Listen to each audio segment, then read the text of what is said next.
тоді казав і сьогодні кажу, що НАБУ на сьогоднішній день, на жаль, на превеликий жаль, орган, який виконує замовлення. Хто стоїть за цим? Що ви мені починаєте є НАБУ? дві НАБУ це людини. Ситник. Що Ситнику подзвонив якийсь депутат Н. Ні, ніякого депутата Н нема. Там є співробітник Міністерства внутрішніх справ С і співробітник Служби безпеки України Н.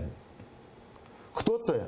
Я думаю, суд повинен з'ясувати, тому що, маючи ці документи, ми будемо викликати в суд цю людину, яка робила справу ОРС, і вони повинні відповідати, хто ж їх істочники. Буде закрите засідання, наскільки ми розуміємо, і ми будемо розуміти, хто давав їм такі дані.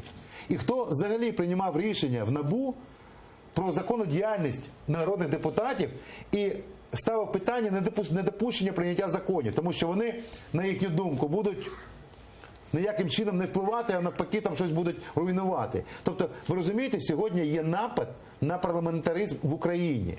І справа Розенблата – це політична справа. Тому що мене, людину, звинуватили за мою депутатську діяльність.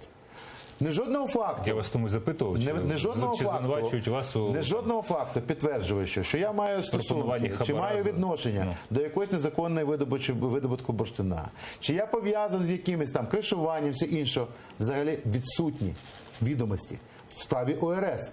Але постійно натякається на те, що я є автором законопроекту 1351. Оце є моя ознака мого злочину. Що робила агент Катерина? Легалізації своєї злочинної діяльності шляхом прийняття законодавчих актів. Не кришування, правда? Не продажу квитків, не встановлення якихось правил на незаконне добичі, а легалізація через законопроект. Ну, ви